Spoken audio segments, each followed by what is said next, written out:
I'm from Australia. Traditionally, we would open a talk by thanking the traditional owners of the land. I'm a practice-based researcher, and over COVID, finishing my doctoral degree where I studied dark roads. Specifically, I wanted to put some of the learned experiences of amusements and attractions into practice. I began to experiment with some illusionistic technology outside of the theme park, taking components that I'd seen in this industry and seeing how they could be used to different effects. One was experimenting with projection onto water vapor and fog and smoke.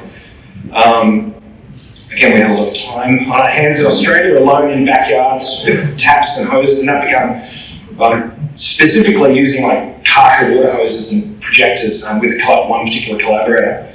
It set up a very distinct research problem for me, a practice-based research problem, which was how transparent screen technology is employed sort of outside of the industry. That last example was a practical, public piece of work that I made, but we were sort of employed really quickly to build this transparent screen using water. We did no research into what content would work well. So I set about going back through my research and thinking about practical ways that transparency and illusion work in amusements and when they're being employed outside of amusements and attractions. So first I set some parameters. One was to look maybe at Pepper's Ghosts, which are prevalent in a range of Disney attractions. Mist projection or fog projection, then I'm not going to be too specific with the nomenclature, and water projection. And my approach to research as a practitioner or someone who plays around with creative work, media arts in space, not necessarily a theme park designer, is to look back at the history of a particular technology, thinking about the exact background of the Pepper's Ghost, which was a theatre technique. A lot of people know the story of the origins of the Pepper's Ghost in reflecting light against glass. But it's had a history outside of amusements and technology. Some really famous examples, like Tupac re-performing in 2012. Queen's really famous installation with Kate Moss suspended in the air in a kind of a great examples of the Pepper's Ghost used outside of the attractions industry in new and novel ways. But even more so, more recently, by Team Lab's piece, a piece can be realised even without order.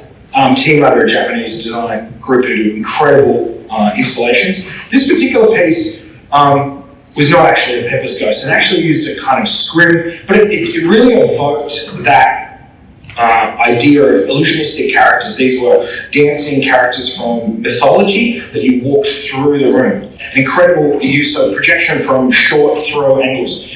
So scrim really has proven to be a much more effective way to build transparent image-making technology or image-making experiences. This particular work by the group, the collaborators Hakanai and Andrew M. Theatre performance inside a sort of scrim ball cube. Well, this worked for Diesel in 2007, which scrim is completely invisible. So the images hold and resonate as physical objects, and the fashion participants interact with them and move alongside them. It's incredible use of this sort of technology. So there's this sort of persistence of vision that comes with this sort of work. And so one sort of discovery was that the Pepper's Ghost is very limited. You're limited by angles, whereas scrim technology allows you to be able to experience an image, a kind of immersive image from a bigger range of angles. So it's much more effective. There's new technology that evolved even over the period of me researching this sort of topic of transparent-based image making or illusionistic image making. And one particular example is spinning LED screens, which allow for an image to effectively be suspended in the air. It historically is really based on the thaumatrope vision illusion, which creates a suspended image. There's examples on the floor today that were starting to come into existence when I was last here in 2009. And whilst I was playing with water, I was thinking, well, water projection has all of these limitations. And we started to see examples of artists using these LED hologram screens in ways that were quite spatial. This is a group called Tundra, who've been working all across Europe. This is an installation using spinning LEDs to create a spatial illusion, but it's not to form a realistic image, but actually to create this sort of abstract architectural forms in space.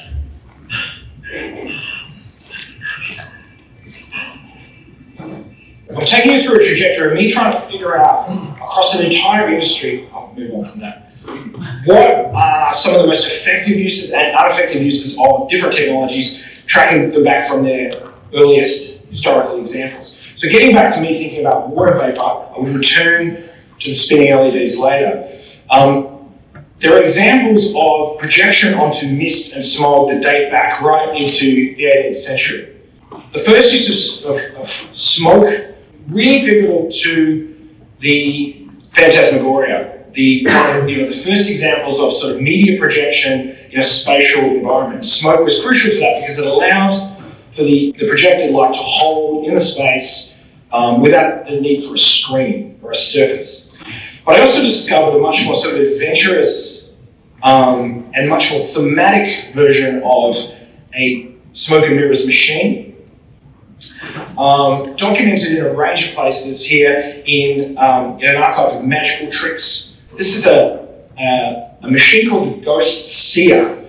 Friedrich Schiller documented in a novel where he talked about its use, but there's been a lot of conjecture about whether or not it actually ever worked. But one thing that was clear is that the use of smoke was used with magic tricks and illusions to create a kind of subterfuge so that characters could jump onto stage.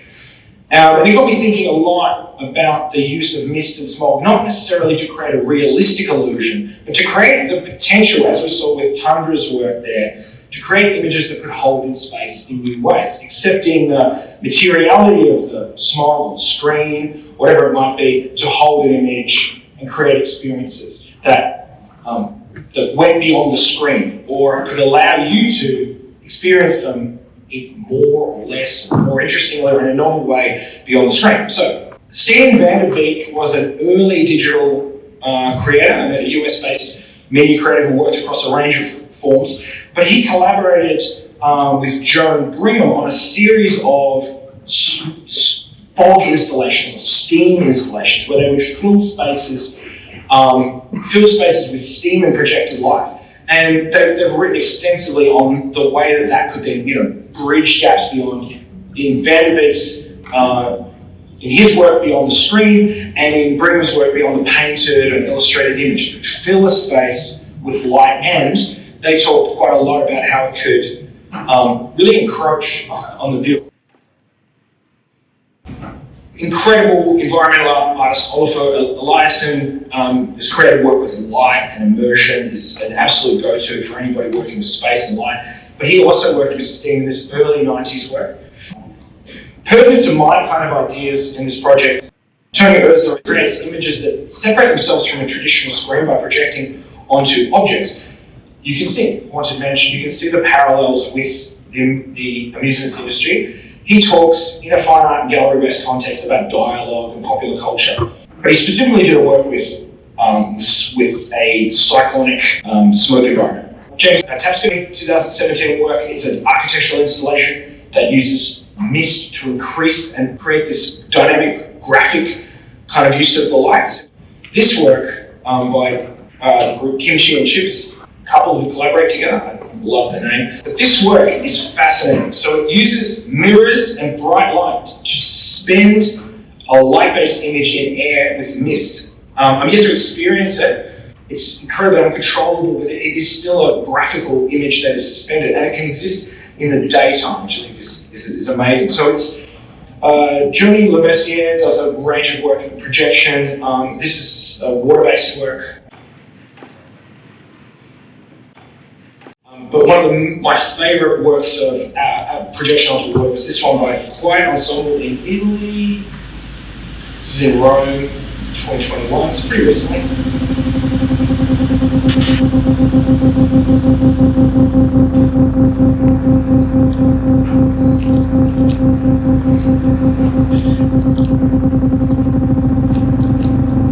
This is great soundtrack.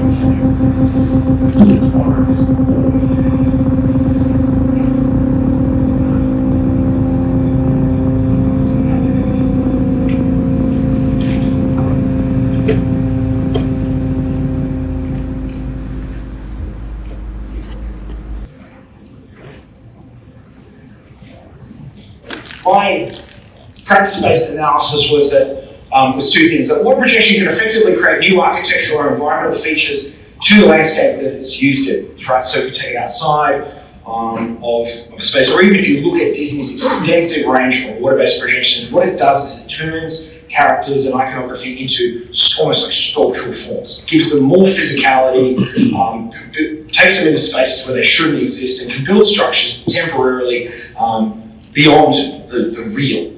And that is applied also in a range of fine art uses of water and smoke and smog. Things can be created beyond the scale that they can quickly be created and be dynamic. Irregularities of water can be embraced in design to create more immersion for audiences. Between 2000 and 2002, where 2002 is that, I think, I started to apply some of this in some practical projects. I used water vapor to take artifacts from a historic building. It's a bit hard to see in this environment, and use water vapor to transpose those in front of buildings using light from windows counteracted with light from projectors. Use 3D objects from a site, small artifacts, projected them as enormous floating apparitions in front at night using the light from historic buildings and projections and water to create a new type of environment, new physicality.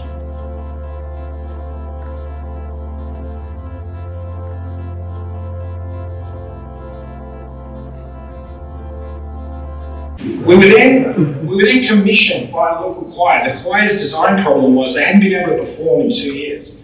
They wanted to perform in front of people, but they couldn't all get together. A lot of them had immunocompromised situations. There were disability and there were a range of people from hardship who formed a choir, and the community wanted to get them to perform in some way. And we said, well, I've been doing this research, and I think a way that we can bring it to the public is through water projection. So we filmed each one of them singing a song, collaborated together, we performed a 5 metre by 4 metre screen, and the community, by about the time it was exhibited, they were allowed to come out, but they wouldn't have performed side by side even in that case. So we recorded them doing a range of songs, kids were able to run through the projection, and the artists, performers were able to see themselves bigger than they ever had before. Final piece, we were asked by the Botanical Gardens in Brisbane to create a new media work in their gardens. We thought about how we could use some of this illusionistic technology to create something that couldn't possibly have existed in the garden. We found this wild banana plants, the musa plants, and we built a giant cabinet in the gardens. We brought a plant that had not existed there for 20 years and brought it back to the gardens, creating this sort of immersive box. Takeaways from this research, because I've got to stop, and I've done heaps more sort of stuff with this sort of technology, is that it's super important for us to look at the transparent screen, because technology that we're using to capture the world around us is separating itself from the rectangular pixel environment. And so situations where we can create illusionistic, or we can create screens that give us new insight into what we've captured, or the subject matter of what we've captured, are going to be crucial. At the moment, there are amazing works like this by Jim Campbell, Scattered Light, where he's created a 3-dimensional box cube that shows people walking through New York, a garden in New York, where we see and experience something sort of physical through light.